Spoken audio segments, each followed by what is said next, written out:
به نام خدا، خوش اومدید به کانال دکتر سنتور و جلسه 20 آموزش نوازندگی سنتور.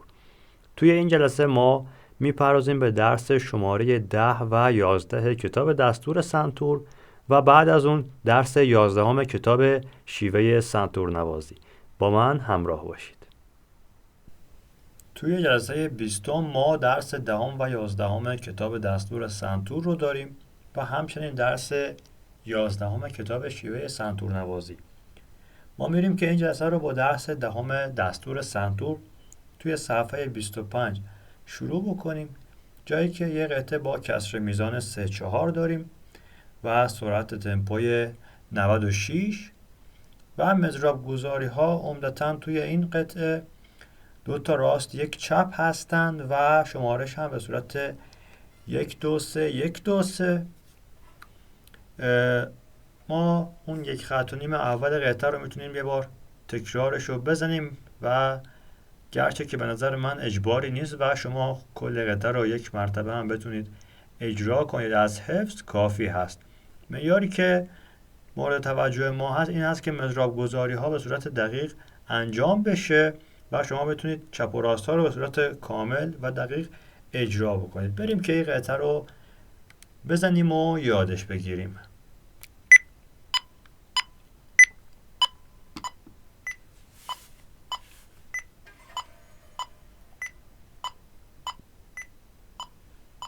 یک دو سه 1 2 3.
و اینم از درس 10 دستور سنتور.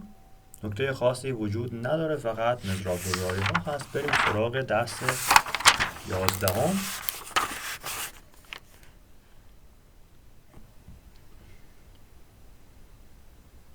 توی درس 11 ما کسر میزان 4-4 رو داریم، معادل 4 تا نوت سیاه توی هر میزان و توی این تمرین ما جفت مضراب ها رو داریم که میبایست روی سیم های مختلف ما بتونیم جفت مضراب ها رو اجرا بکنیم.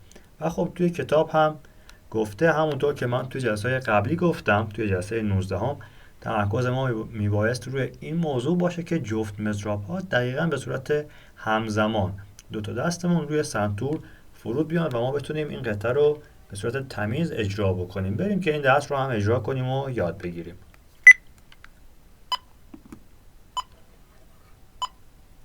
1 2 3 4 1 2 3 4 1 2 3 4 1 2 3 4 1 2 3 4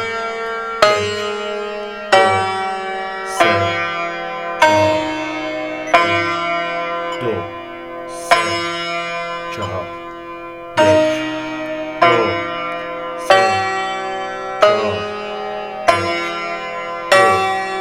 سه چهار دو سه چهار یک دو سه چهار یک دو سه چهار یک دو سه چهار. و اینم از درس 11 توی صفحه 26 کتاب دستور سنتور. ما اینجا تنها نکته‌ای که هست این هست، علاوه بر اینکه ما جفت مضراب ها رو تمیز بزنیم، ما یه علامت کرون توی خط دوم و سوم، اولین نوت خط دوم هم میزان یکی مونده به آخر یا همون میزان دوم داریم. این علامت کرون روی نوت های می به این معنی هست که نوت می کرون یا همون خرک اول سیم های ما نواخته بشه. یه دستمون که دست چپ ما هست روی خرک اول سیم های سفید و دست راست ما روی خرک اول سیم های زرد میخوره. نکته خاصی نداره. شما میباید که این دست رو به صورت تمیز و کامل و به صورت کاملا حفظ بتونید اجرا بکنید تا ما بریم سراغ درس های بعدی و جلسه بعدی. درس بعدی درس 11 کتاب شیوه سنتور نوازی هست که ما به اون هم میپردازیم تا چند ثانیه دیگه. توی درس 11 کتاب شیوه سنتور نوازی توی صفحه 28 کتاب ما ترانه ریحان رو داریم. یه ترانه آذربایجانی هست و توی این قطعه ما سکوت رو داریم، نوت‌های سیاه و سفید رو هم داریم، نوت‌های جفت مضراب رو هم داریم، علامت‌های تکرار جملات رو داریم و داکاپو به این معنی هست که کل قطعه هم میبایست یک بار دیگه به صورت کامل اجرا بشه. من هر خط رو واسهتون یک بار اجرا میکنم که شما صرفاً این قطعه رو بشنوید و یادش بگیرید، اما خب شما میبایست که هر خط رو 2 بار تکرار بنوازید و کل قطعه رو هم یه مرتبه دیگه بزنید. کسر میزان این قطعه به صورت 4-4 هست با تمپوی 60 که معادل هر 1 ثانیه 1 ضرب یا همون 60 ضرب توی 1 دقیقه است. بریم که این قطعه رو یادش بگیریم و بزنیمش.